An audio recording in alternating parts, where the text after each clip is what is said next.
dakwah di agama Allah ini makin lancar. Amin ya rabbal alamin. Ternyata teman-teman akun ini bisa loh. Bisa. Bang, kalau Ya. apa abang kan kayak gini bang, abang kan les gini kan, abang Iya. buat akun satu lagi, abang tampilkan kayak gini, jadi penonton-penonton ini follow semua bang, jadi tambah banyak akun abang gitu. Kalau gitu. akun abang semua pasti follow orang bang, bentar aja tuh. Oh gitu hari ya. udah naik. Iya. Oh iya. Ini kan betul satu juga. kayak gini abang naik kan. Nah, Betul. follow orang tuh semua bang. Iya betul juga sih. Oke. Iyalah bang. Aku turun ya bang. Iya, makasih saudara Makasih. Kopi Logika. Iya Iya. bang. Assalamualaikum. Waalaikumsalam warahmatullahi wabarakatuh. Kita bikin tema. La la la la la la la la la la la la. Ya teman-teman yang masih duduk di foto-foto juga silakan maju kita foto bersama dulu yuk. Fotonya di depan Pak.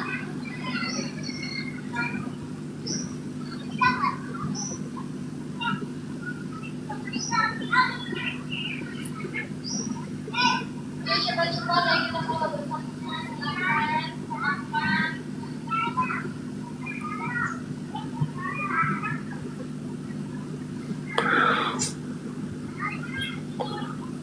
Sabar ya teman-teman, sabar. Sabar ya dek. Saya bikin ini soalnya. Bikin judul dulu.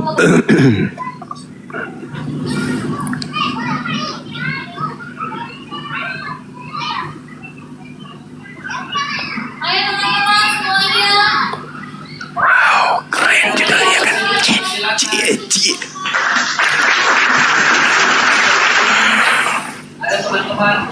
Oke. Cuman jaringan saya ini. Oh please YouTube please YouTube. Please YouTube. Jangan error please. Di saat ada orang lagi memuji-muji Tuhannya, kita jangan sampai ini ya. Jangan sampai putus gitu loh.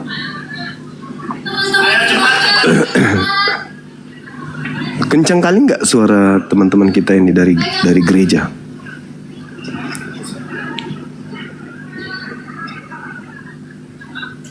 Kencang nggak? Oke. Kencang kali nggak suaranya? Noise, kedengaran kali. Aku tutup dulu pintu ya. Sabar ya. Sabar.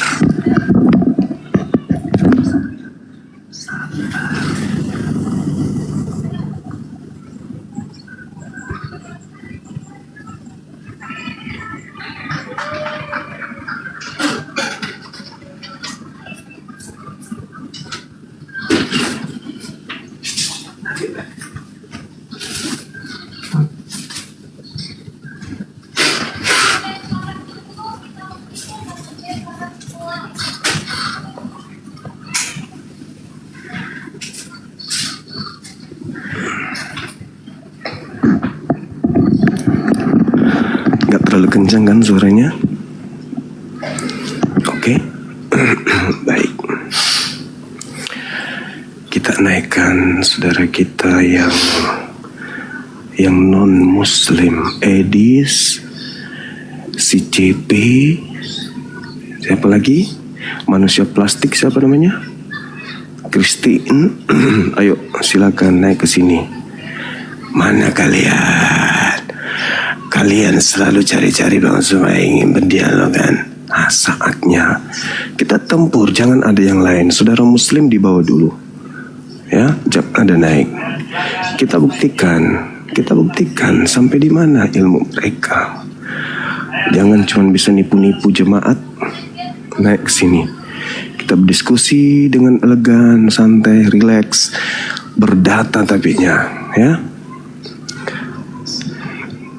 Ayo silakan saudara-saudara muslim. Yang muslim jangan minta permintaan dulu dong, please. Aduh. Jangan minta permintaan dulu dong yang muslim. Ya, kita cari yang non muslim. Saya mau head to head. Mumpung Bang Handi masih tidur.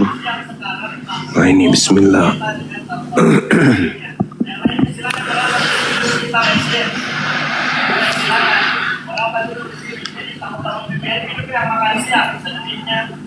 Kenapa nyanyi YouTubeku?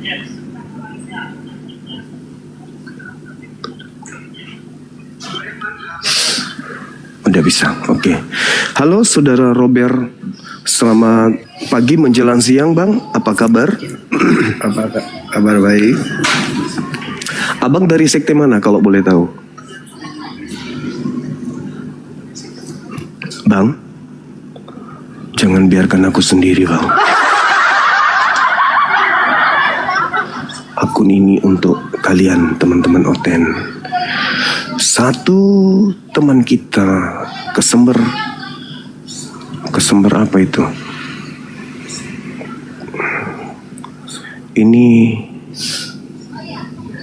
anak api juga minta permintaan. Untuk apa? Kita mau cari yang non muslim dulu. Senang kali lah kerjain bang semua orang-orang ini. Nah ini saudara kita. Hilang namanya. Head.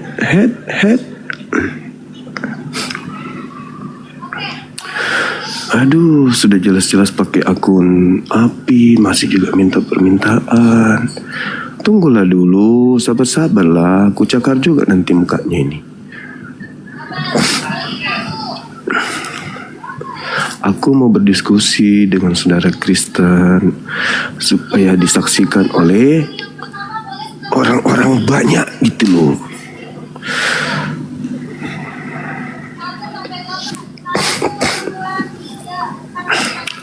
Halo, selamat siang saudara Victor. Apa kabar kawan? Kabar baik bang. Baik. Boleh tahu dari sekte mana? Katolik, Protestan? Hei, kenapa kalian membiarkan aku seorang diri? Cuma datang mengatakan kabar baik, habis itu kalian pergi. Begitu bencinya kah engkau padaku?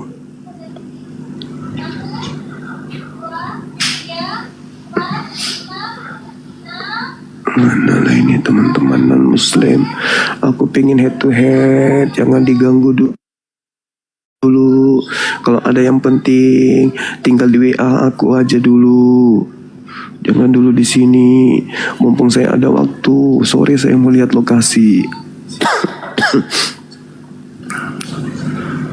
Decking.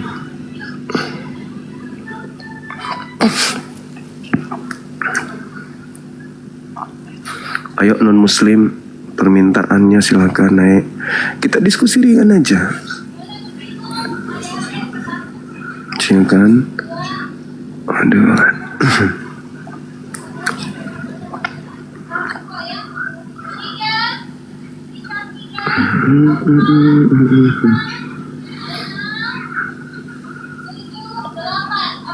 Bismillah.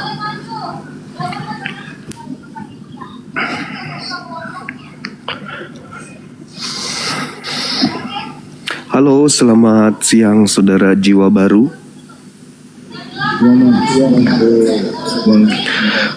Iya, abang dari sekte mana bang? Saya dari Protestan. Protestan, Masya Allah. Kita diskusi ringan ya bang ya? Ya. Oke. Ini ada saya sajikan tema supaya kita fokus kepada tema dan tidak membias kemana-mana terkait dengan penyaliban. Kalau di Islam itu kan Al-Quran surah Al-Ma'idah ayat 33, yang disalib itu adalah orang yang melakukan kejahatan. Begitu juga di dalam kitabnya orang Yahudi, Ulangan 21, 22, 23, yang disalib juga itu adalah pelaku kejahatan. Dia adalah orang yang dikutuk oleh Tuhan. Tapi kalau di Kristen yang disalib itu adalah Tuhan. Nah mungkin bisa saudara jelaskan kenapa sesuatu yang ada di dalam kitabnya Yahudi yang merupakan kutuk bagi orang yang melakukan dosa besar, begitu juga di dalam Al-Quran, innama jazaa'ul ladzina yuharibunallaha wa rasulah, itu di tempat Anda justru orang yang harusnya dimuliakan, kenapa dia menjadi kutuk gitu Bang? Apakah salib ini sebuah berkat atau salib ini adalah sebuah kutuk? Silakan. Ya, perlu semua pendengar tahu bahwa orang yang disalibkan di dalam di kayu salib itu harus sempurna sebagai pendosa, sebagai orang yang benar-benar dinyatakan bahwa dia itu benar-benar manusia itu sesuai dengan buat perjanjian lama. Jadi sudah jelas bahwa persyaratan untuk Allah memilih seorang penebus itu menebus manusia dari kutuk maut dan dosa kebinasaan, ya harus benar-benar dia adalah seorang sempurna yang dinyatakan sebagai manusia yang terkutuk. Kalau dia tidak sempurna dinyatakan sebagai manusia terkutuk, berarti dia tidak memenuhi syarat untuk menebus dosa. Paham ya?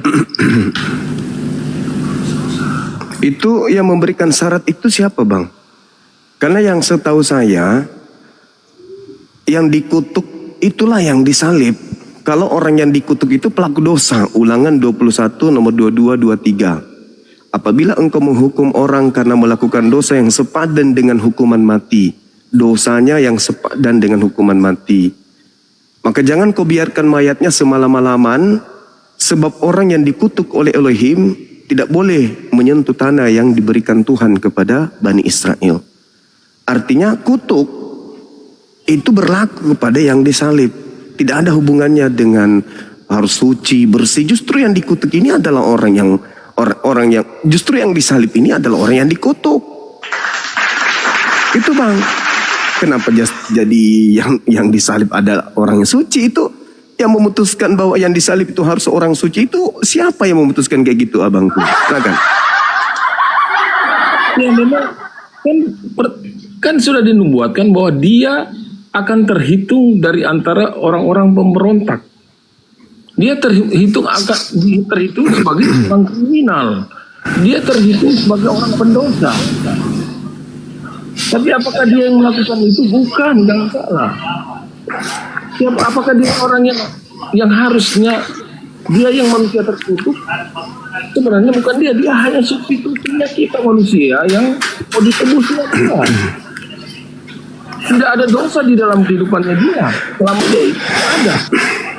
Dosa manusia, kutukan yang harusnya disematkan, ditimpakan kepada manusia, itulah yang dia ambil, dia gantikan dalam dirinya yang sempurna itu. Tetapi persyaratan untuk orang di atas kayu salib itu untuk menebus dosa adalah bagian dari manusia yang terkutuk. Itu yang seperti di Ulangan tadi dibilang. Memang itu. Iya. Anda mensyaratkan orang yang mati disalib itu harus orang suci gitu kan ya.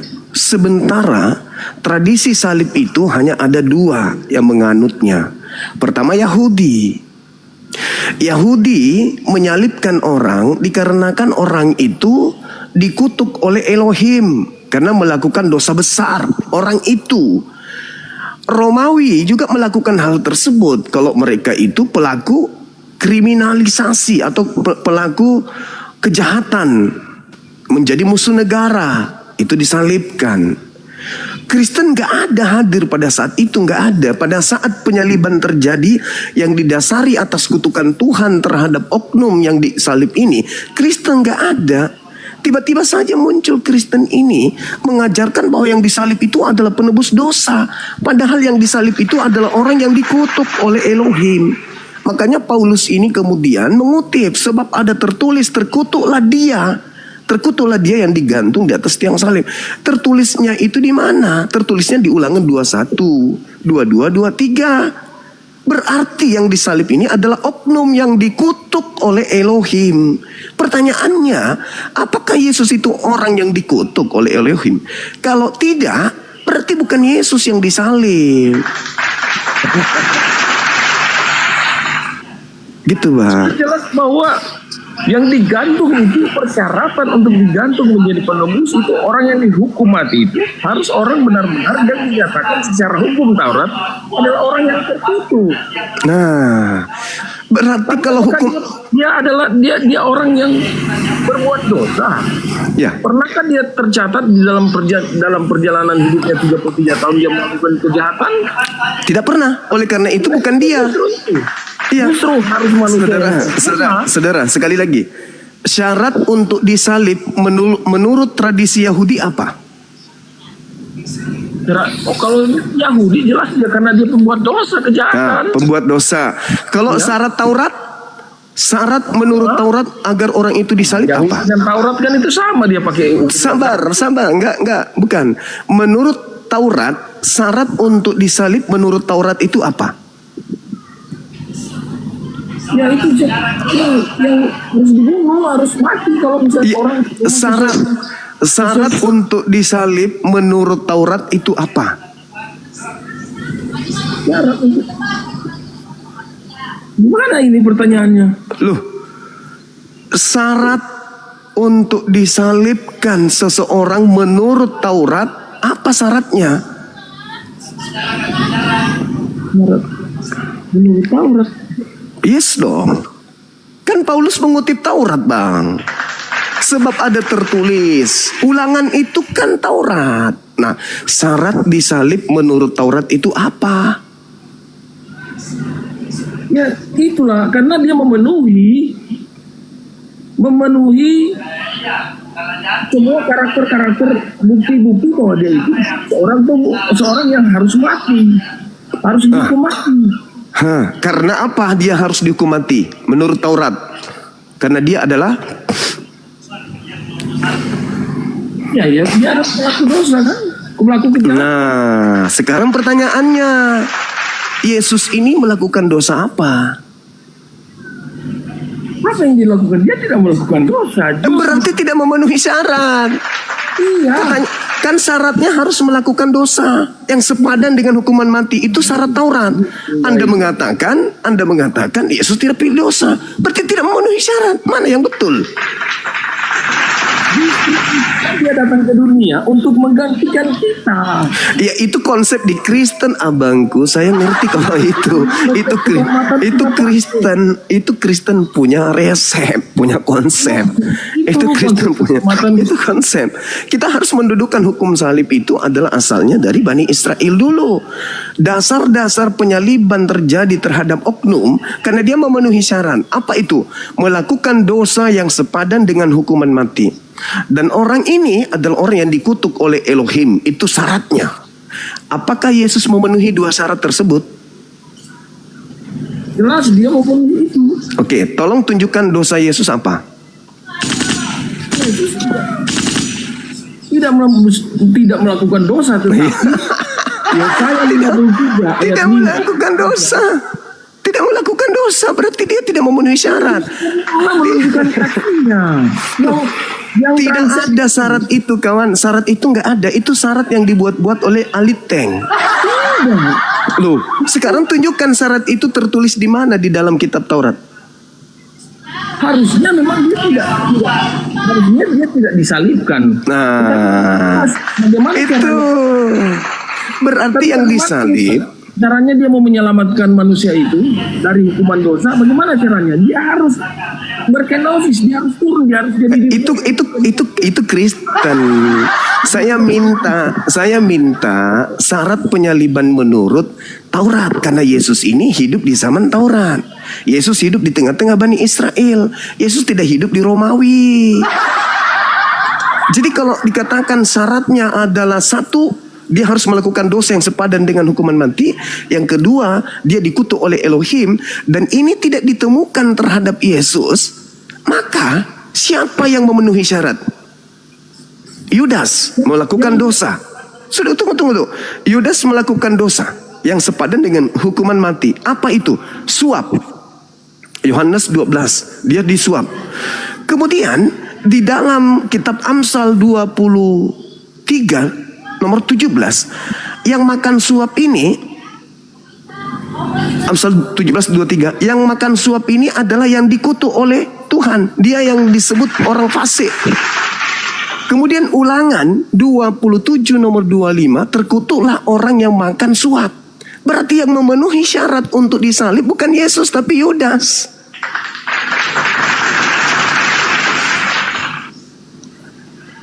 Ini kan, ya ini argumentasi, ini asumsi. Tetapi Data saudaraku, itu data. Itu data. Itu bukan asumsi, itu data. Itu data. Pertanyaannya, kalau ada persyaratan untuk orang disalibkan menurut Taurat, tidak ada secara spesifik. Alkitab tidak menjelaskan. Oh tidak.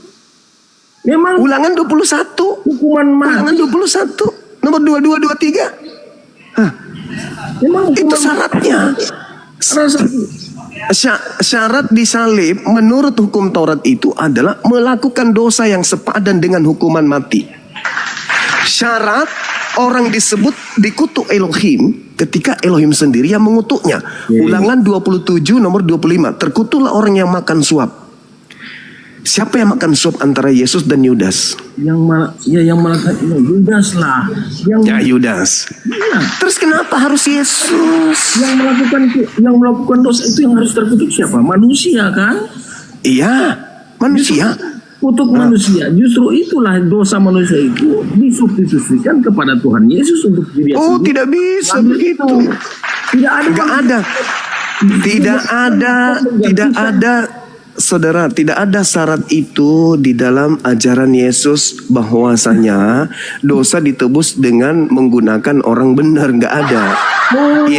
Yesus mengajarkan, saudara, di dalam pengajarannya Matius 8 nomor 4. Perlihatkanlah dirimu kepada imam, lakukanlah persembahan yang diperintahkan Nabi Musa kepadamu. Apa yang diperintahkan oleh Nabi Musa kepada orang Yahudi untuk dipersembahkan? Tuhan atau hewan? Apa? Yang diperintahkan Nabi Musa untuk dipersembahkan sebagai penebus dosa, hewan atau Tuhan?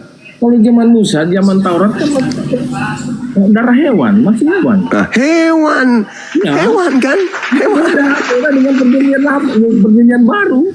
Yesus itu kitabnya perjanjian lama, bukan perjanjian baru kitabnya Yesus.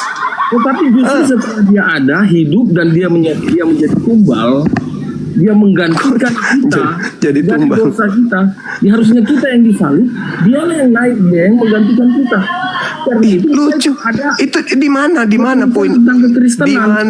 Di mana poin itu terjadi bahwasanya orang benar dipakai tebusan untuk orang yang bersalah. Itu 2 Korintus itu Paulus. ayat 21. Dia yang tidak mengenal dosa. Itu ajaran yang muncul, kawan. Itu Supaya di dalam ajaran. dia- Itu ajaran yang muncul belakangan itu. Kita harus berpacu kepada pengajaran Yesus, bukan kepada pengajaran yang muncul, yang belakangan muncul. Yang tidak mengenal dosa dibuatnya menjadi dosa. Siapa yang membuatnya dosa? Allah itu yang membuat dia menjadi dosa karena kita, supaya kita dibenarkan. Dia tidak mengenal dosa. Ini Itu yang kamu baca itu firman Tuhan. segala firman yang ditulis di dalam kitab ini adalah ilham daripada Roh Kudus, daripada Di mana Paulus di mana Paulus mengatakan bahwa dia menulis berdasarkan Roh Kudus, itu di mana tertulis? kita ini ayat firman Tuhan. Firman Tuhan sudah katakan segala ilham yang ditulis. Iya, segala ilham yang diberikan kepada seorang nabi itu adalah firman Tuhan. Sekarang di mana Paulus itu mengaku kalau dia menerima ilham? Ya, orang yang minta ilham kan kelihatan ribuannya, bro. Yang pernah tentang kejahatan, tidak belum pernah menulis tentang kesesatan. Dia menulis tentang etika Syukran. kebaikan, Masya kebenaran, Allah. mukjizat daripada Tuhan Yesus. Gak ada lain. Jadi apa Jadi sekarang- mana? Jadi sekarang jelas sekali, jelas yang harus didengarkan Paulus atau Elohim. Nah, dari mana kita bisa tahu? Bisa juga Tuhan berbicara langsung kepada kita melalui firman. Bisa juga dia pakai rasul.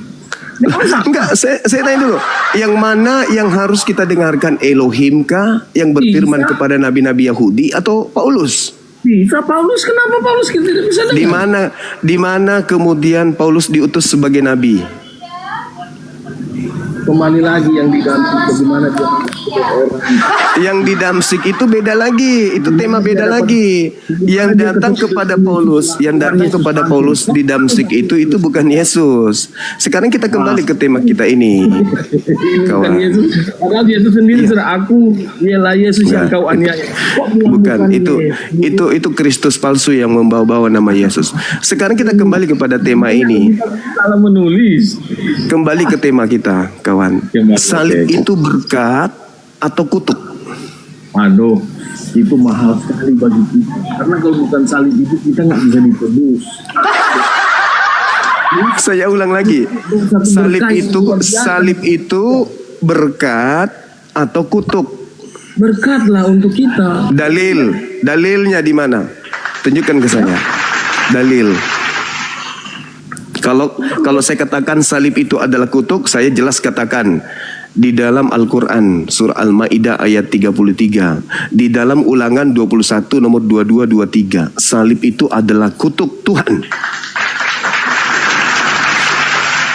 Sebab orang yang digantung di salib, yang dikutuk oleh Elohim, jangan kau biarkan mayatnya semalam-malaman berada menyentuh tanah yang diwariskan nenek moyangmu kepadamu, yang diwariskan Tuhan kepadamu. Jadi dalil mengatakan salib itu kutuk. Coba dalilnya salib itu berkat itu di mana? Silakan. Galatia 13 ayat 13 ayat 13. Kristus telah menebus kita dari hukum Taurat. Kutuk itu kutuk. Ya, di dalam hukum Taurat itu ada kutuk ya. Dengan jalan kita dikutuk. Kutuk lagi. Dengan salah. Dia hanya Kutuk lagi. Terkutuklah orang yang Terkutuk lagi. Kutuk. Ya kutuk. Menjadi kutuk. Yang saya tanya, salib itu berkah atau kutuk? Kalau dia berkah, dalilnya mana? Yang Anda tunjukkan cuman kutuk. Kita orang Kristen gak akan diselamatkan. Ya sudah, mana dalilnya kalau salib itu adalah berkah? Mana? Tunjukkan kepada saya, saudaraku, supaya orang Kristen se-Indonesia ini tidak dibodohi terus. Sudah mulai jelas, sudah mulai mengerti. Tunjukkan kepada kita ini supaya jemaat-jemaat gereja itu paham, oh selama ini ternyata kita tertipu, ternyata salib itu adalah kutuk. Pertanyaannya boleh diganti. Salib Yesus disalib. Bagi Kristen salib itu adalah hidup. Itu bagi Kristen, saya hargai itu. Salib itu adalah jalan supaya Kristen itu memperoleh Tuhan bernama Kristus. Tertulis di dalam Roma 14 nomor 9. Untuk itulah Yesus mati. Orang Kristen percaya Tuhan gak perlu lagi bilang memperoleh Tuhan karena salib. Itu narasi salah itu. Orang Kristen dia percaya Tuhan sudah memiliki Kristus. Saya masih menunggu dalil di mana disebutkan hukuman salib itu adalah berkah. Silakan. Sudah saya katakan tadi Roma 3 ayat 13. Itu kutuk itu. Iya, karena seharusnya kita digantung di kayu salib.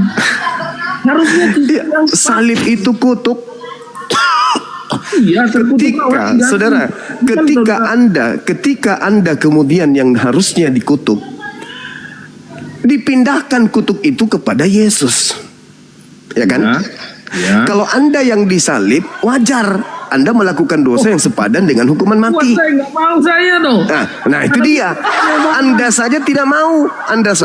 Apalagi Yesus. Yesus tidak memenuhi syarat. Yesus tidak memenuhi syarat. Dia berani, dia mau. Yesus tidak memenuhi syarat. Tadi apa syaratnya orang itu bisa dikutuk, bisa digantung? Syaratnya melakukan dosa yang sepadan dengan hukuman mati. Yesus tidak memiliki dosa itu, nggak lolos dia.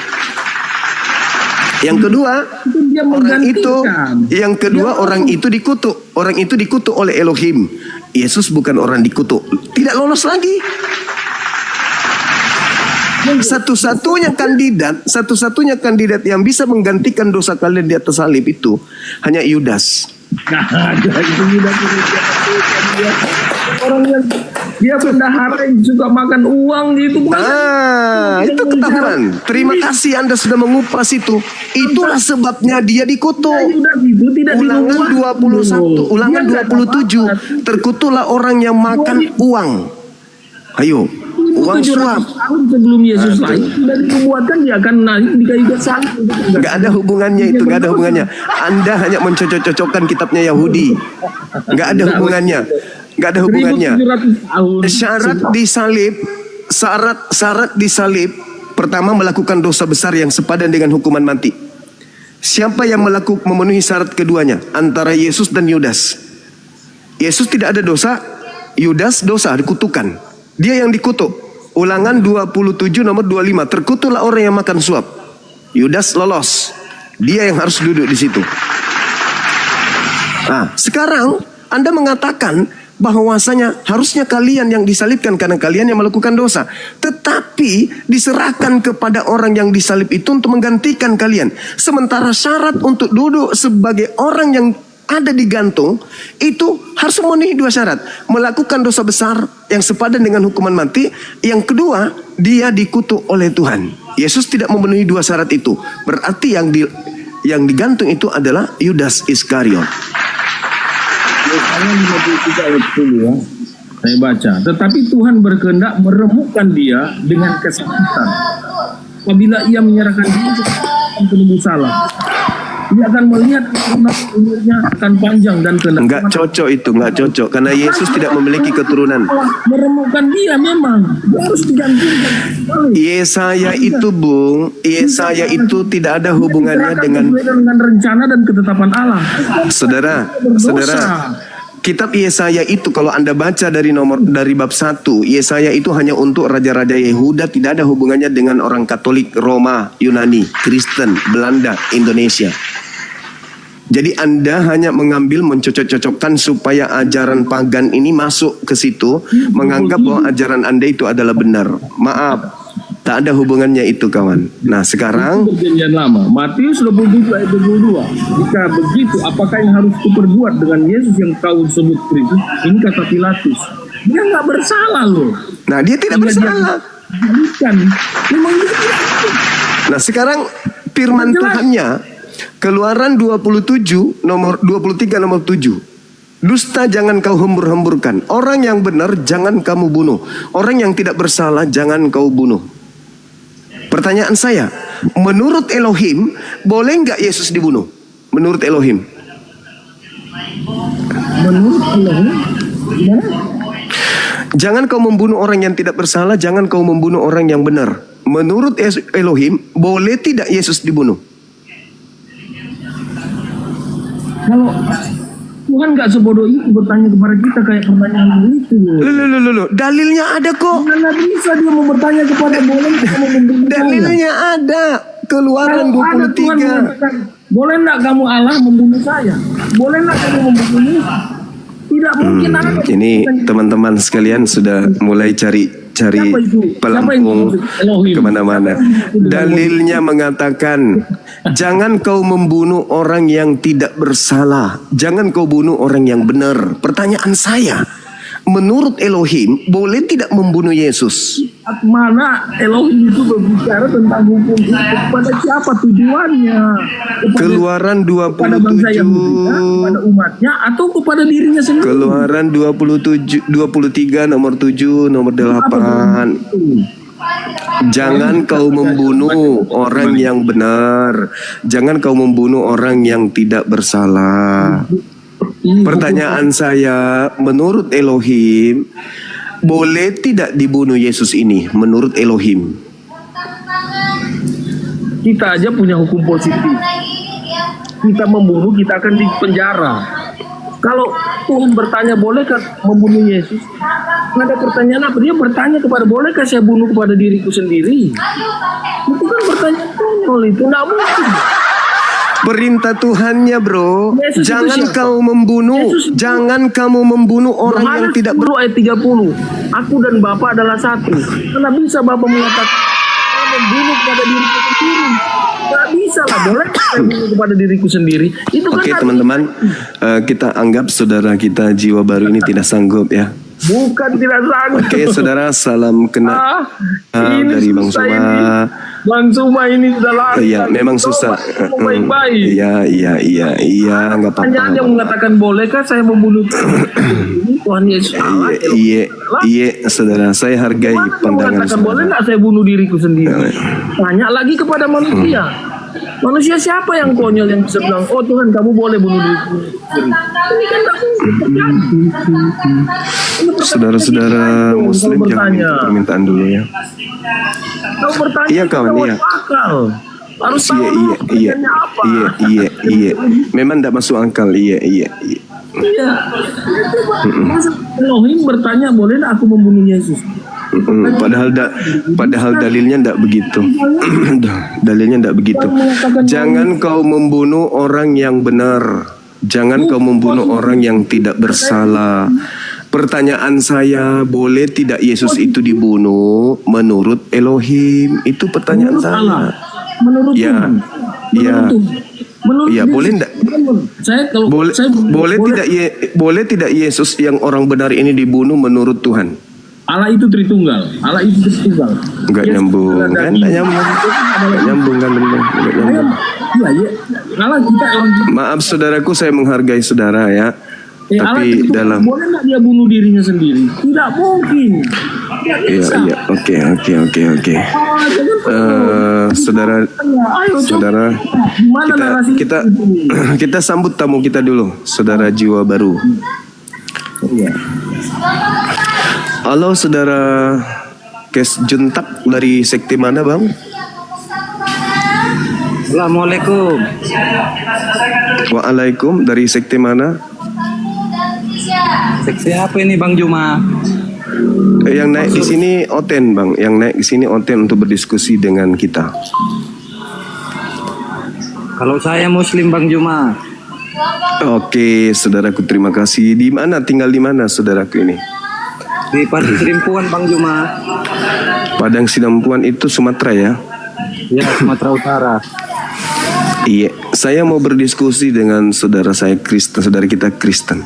Boleh izin saya turunkan, boleh bang? Oke Bang. Siap, makasih saudara. Ya. Assalamualaikum. Waalaikumsalam warahmatullahi wabarakatuh.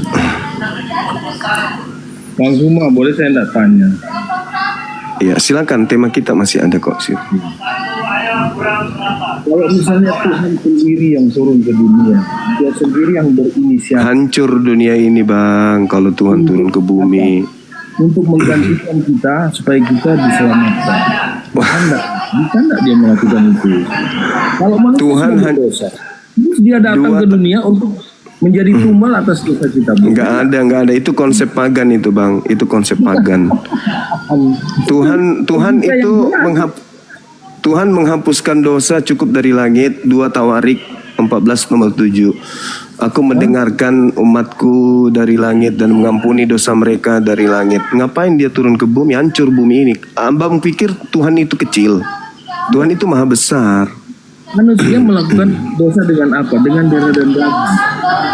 Bagaimana dia dari Perintah Tuhan Bagaimana Imamat dia dari 1 nomor 2. Aduh, ini saudara Muslim kok ramai kali. sedangkan Muslim semua ini yang minta permintaan sama. Tapi perjanjian lama dan ini pakai darah binatang dari hewan. Iya, terus yang ngajarin ente mempersembahkan darah manusia siapa? Iya, karena yang ditebus itu manusia bukan hewan.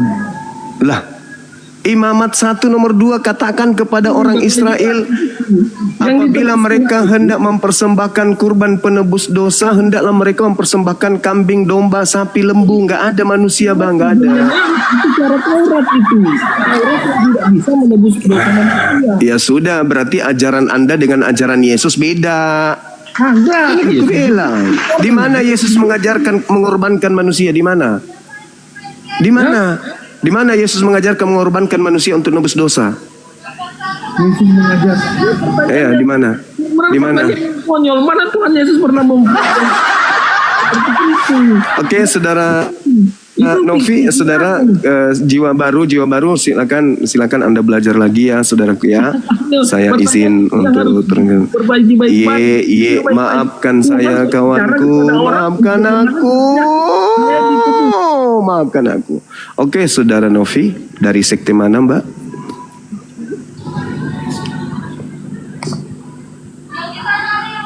Rambutnya warna hijau ya. Dari mana saudara Novi?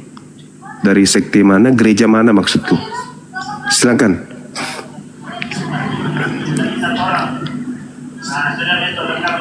Saudara Novi? Aduh. Kalau lagi masa untuk suami jangan minta naik dulu ya, Mbak. Satu oten gugur. Cuman bisa kesana kemari entah apa dibilangnya. Kita cari yang sedikit punya kapasitas ini. Mana si Edis ini? Edis. Siapa lagi yang hebat-hebat itu menurut mereka? RK. Mana orang-orang itu? Mana? Di mana mereka? Mana? Saudara Fahmi pasti muslim, tapi tetap minta. Kalau mau jadi narasumber, saudaraku buka sendiri Komal. Habis itu Anda ajak orang-orang itu naik. Jangan di sini. Kalau mau jadi narasumber, saya sudah ada. Meskipun ilmu saya masih minim kali, ya minimal saya mencoba untuk memberikan edukasi kan gitu. Bukalah Komal sendiri, Bang. Ahmad pasti muslim. Ahmad Zaki mau ngapain kesini, Bang? Narasumber sudah ada, Bang. Ahmad Bongkar sudah ada narasumber di sini. Muhammad Salim mau ngapain, saudaraku? Sudah ada saya di sini. Kalau saya masih minim ilmu, nanti tinggal ditata lagi gitu.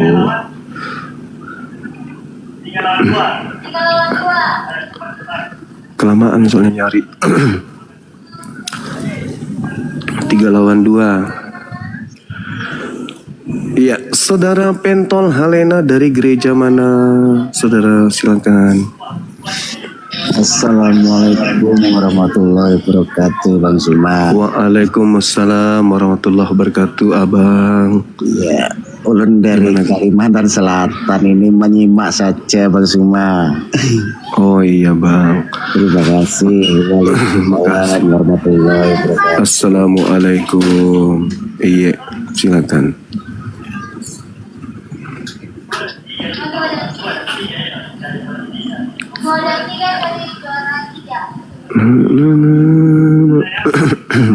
Mungkin teman-teman kita ini salah tekan kali ya. Waktu saya tinggal sedikit, teman. Aku mau salat zuhur.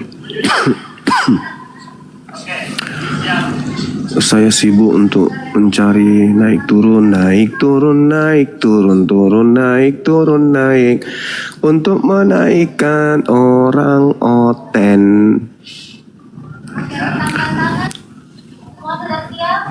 Coba komen di tempatnya siapa? Tempatnya si Edis. Bang Suma sudah nunggu tuh di sini bilang. Halo saudaraku berdua, dari sekte mana? Saudara Dragon dari gereja mana, Bang? Halo? Pening juga lah ini kepala ya. Abang, dari sekte mana? Sekte Kak Blama.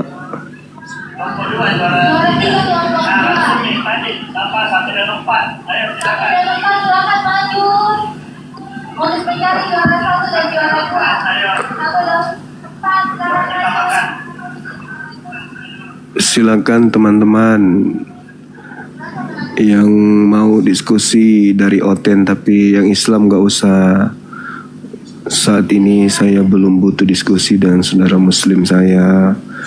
Tapi yang minta permintaan ini sudah puluhan. Rata-rata muslim. Mau ngapain kawan? Mau jadi narasumber kah? Kalau mau narasumber, buka koma sendiri. Gitu loh maksudnya. Aduh, susah ya teman-teman kita ini. Punya kuping tapi nggak dipakai.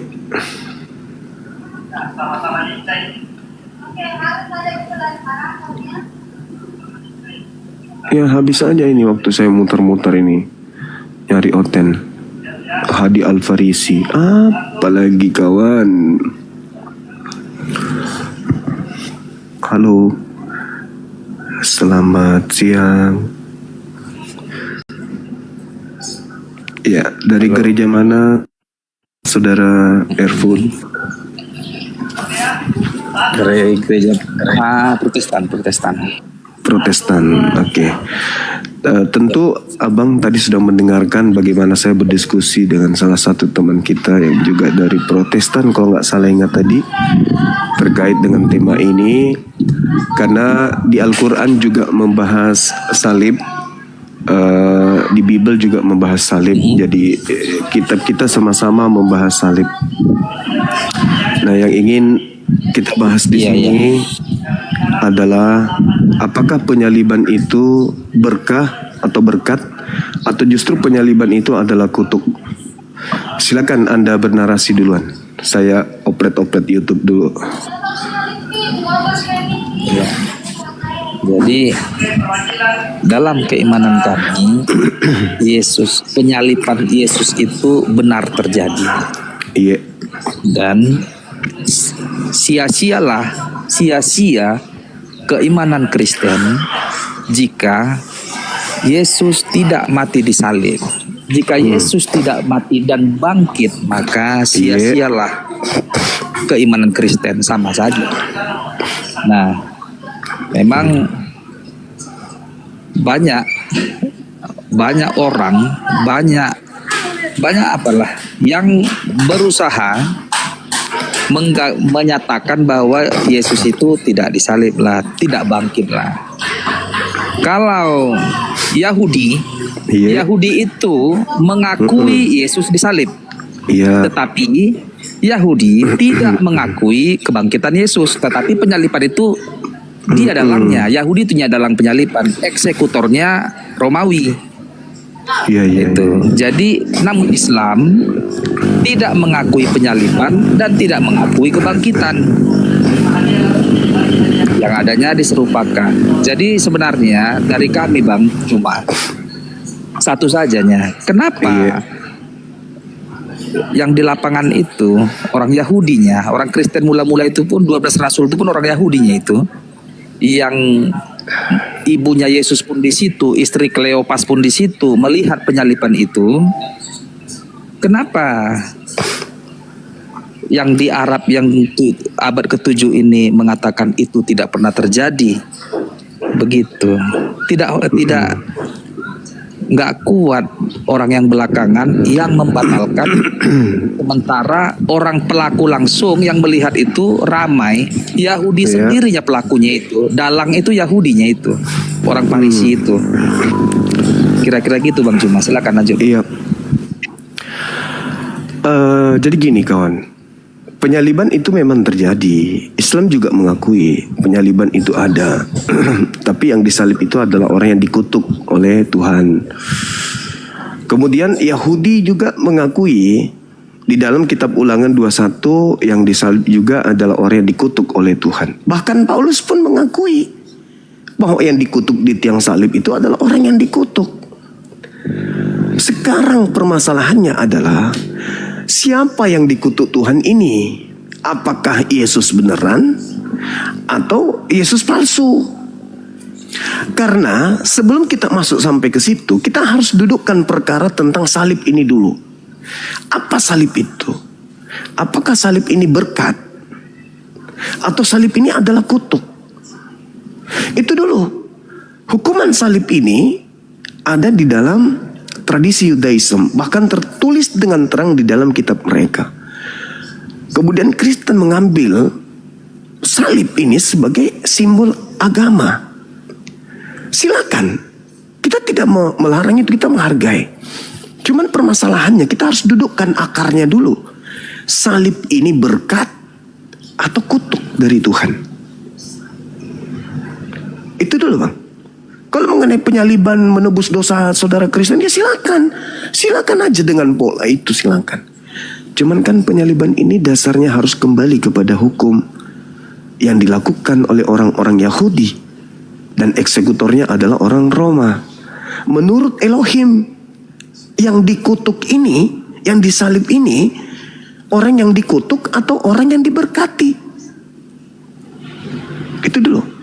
Bagaimana menurut saudara? Apakah oknum yang dikutuk ini, orang yang disalib ini, orang yang dikutuk Elohim, atau orang yang diberkati oleh Elohim?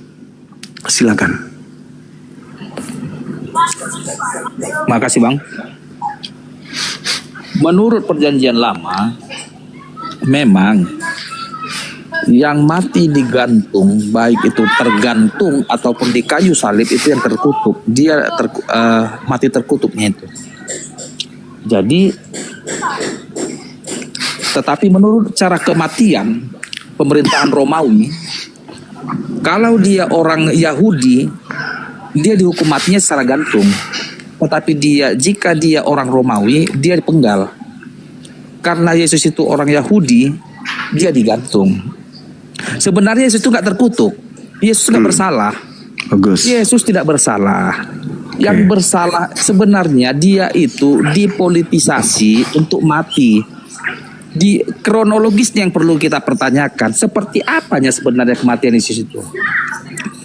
Di mata orang Israel, dia itu sebagai guru yang kesohor, menyembuhkan orang sakit, menjelekkan orang buta, menyembuhkan orang kusta. Sebenarnya orang Yahudi itu salut dengan Yesus, dengan luar biasanya. Ini kok bisa hebat kali nih guru satu ini.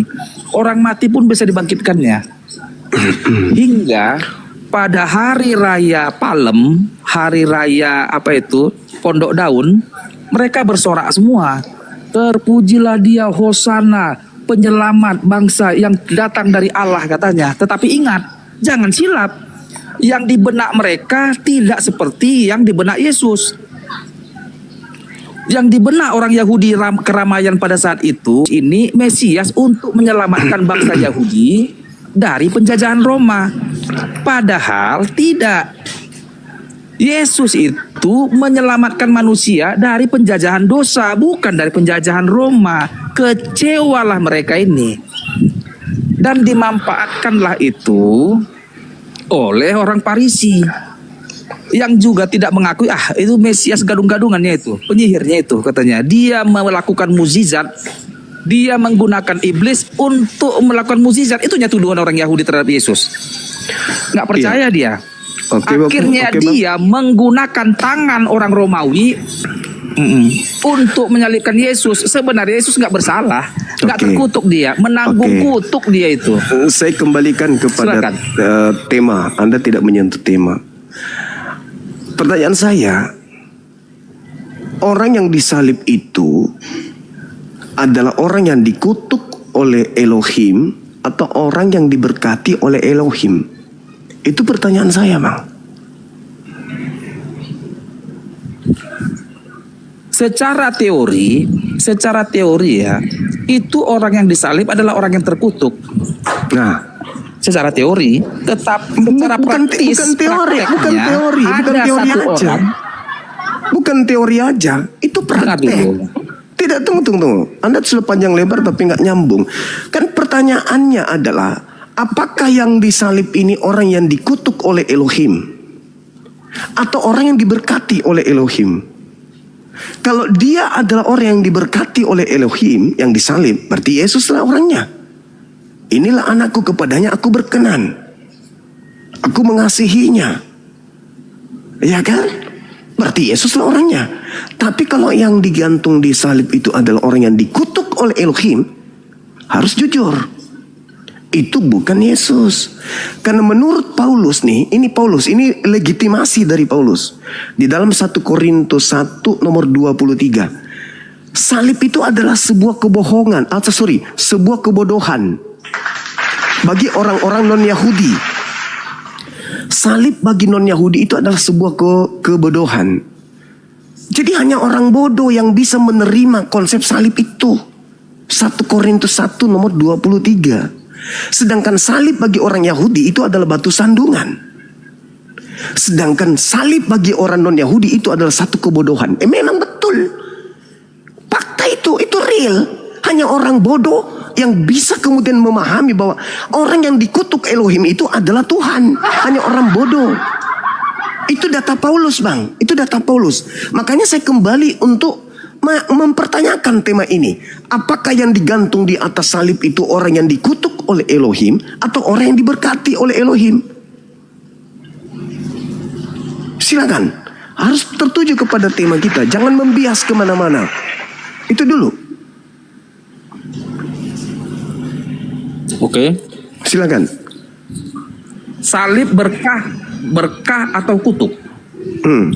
Orang yang disalib itu, jika dia disalib karena perbuatannya sehingga dia layak menerima salib itu, karena perbuatan kejahatannya sehingga dia disalibkan, maka dia terkutuk. Nah, Jika dia tidak melakukan kejahatan satupun, namun dia disalibkan, maka dia tidak terkutuk. nah sekarang di mana itu terjadi? Bukan pelaku dosa dikutuk oleh Tuhan. Di mana itu terjadi Tuhan salah kutuk? Sabar. Di mana Tuhan itu salah kutuk? Di mana? Yang harusnya dikutuk adalah pelakunya, kenapa dikutuk orang lain? Berarti Tuhan salah kutuk. Tuhan tidak tahu. Salah kutuk berarti. Dan itu terjadi di mana? Makanya Paulus itu sudah betul. Dalam 1 Korintus 1 nomor 23, salib itu adalah satu kebodohan bagi non-Yahudi. Betul.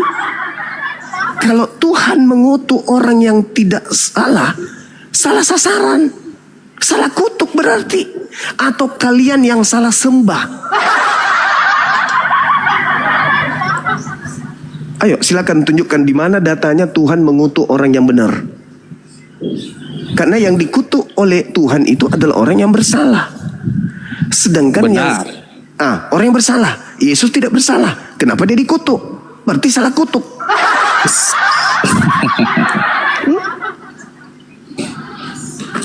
Kutanya dulu kau Juma. Kau kan udah sama-sama lah kita baca ayat Alkitab itu, perjalanan Yesus masa hidupnya. Adakah kau temukan kesalahan Yesus dalam perbuatannya? Tidak ada, kecuali fitnah dari Bible. Tidak ada lah dia melakukan perbuatan yang tidak ada. Oke. Tidak ada. Layakkah sebentar dari narasi Alkitab kita baca Matius sampai dengan Yohanes ada empat kitab itu, 4 Injil. Layakkah Yesus disalibkan menurutmu? Tidak layak. Tidak ada syarat terpenuhi untuk Yesus. Tidak layak kan? Tidak layak dong. Kan syarat salib itu satu, harus melakukan dosa yang sepadan dengan hukuman mati. Yang kedua, dikutuk oleh Elohim, dan itu tidak memenuhi syarat bagi Yesus. Nah sekarang kenapa harus dia yang kau paksakan mati untuk dosa-dosa kalian? Adakah dalil di dalam kitab orang Yahudi? Adakah dalil dalam kitab orang Yahudi? Aku lupa ayatnya. Ada ketika di perjamuan Yesus berbisik kepada Yudas, dia berkata, Iblis, laksanakanlah tugasmu, katanya. Seketika itu Yudas seperti dirasuki iblis dan melaporkan kepada orang Farisi dan bermufakat, lalu dia menerima uang itu. Pertanyaannya, ketika Yesus berbisik kepada Yudas, laksanakanlah tugasmu, yang artinya dia dirasuki iblis, sebenarnya Yesus ingin menghindari salib atau bersedia menuju salib? Dari kronologis itu. Ingat saudara, Yesus itu menyerahkan segalanya kepada Bapa. Betul? Betul nggak? Yesus menyerahkan segalanya kepada Bapa. Bukan kehendakku, tapi kehendak Bapa. Betul? Benar nggak? Jawab Betul. dong. Nah, betul. Sekarang Bapak berkehendak nggak mengutuk orang yang benar? Ya, kayak mana? Cak, ulang lagi. Kan Yesus berdoa, Bapa, Bapa tidak akan biarkanlah mengutuk cawan orang yang ini. benar. Ya, betul sekali. Bapa tidak akan mengutuk orang yang benar dan Bapa tidak akan mungkin salah sasaran mengutuk. Betul? Betul dong. Benar. Ah, berarti yang berlaku Betul lah. adalah Amsal 21 nomor 18.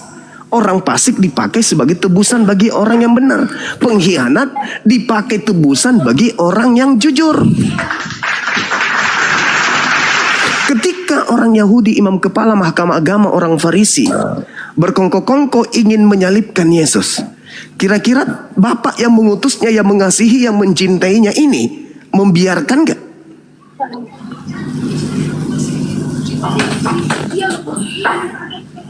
Membiarkan gak? Membiarkan tidak ini orang benar, orang yang dikasihi untuk dikutuk? Membenarkan gak? Dibiarkan gak oleh Kenapa Elohim? dibiarkan lah? Hah? Serius itu? Kenapa nggak dibiarkan? Sedangkan Yesus sendiri mengatakan, Dia yang telah mengutus aku tidak akan meninggalkan aku seorang diri. Itu kata Yesus. Kemudian di dalam Yohanes 14 dan juga Yohanes 12, Yesus berkata, penguasa dunia ini telah datang, yaitu iblis, dan dia sedikit pun tidak berkuasa atas diriku. Berkuasa tidak ketika kemudian Yudas berkhianat, orang-orang Farisi kemudian membuat kesaksian palsu, imam-imam kepala mahkamah agama membuat kesaksian palsu dan tipu muslihat. Berkuasa tidak mereka mencelakai Yesus?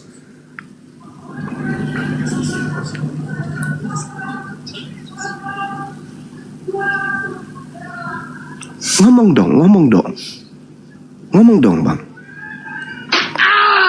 Berkuasa enggak orang-orang kerasukan setan ini terhadap Yesus? Berkuasa enggak? Orang kayak mana? Orang Yahudi?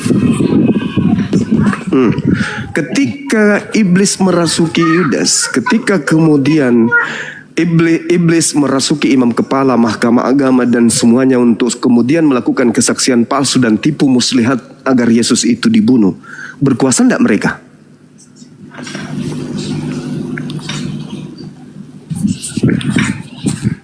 Kalau masalah berkuasa nggak berkuasa, kita ini bebas memilih, kita ini bebas berbuat. Manusia kan bebas, pilihan bebas ya kita ini. Pertanyaan saya, ketika orang Yahudi, mahkamah agama, orang Farisi berkongkok-kongkok ingin mencelakai Yesus, berhasil enggak mereka, berkuasa enggak mereka untuk mencelakai Yesus?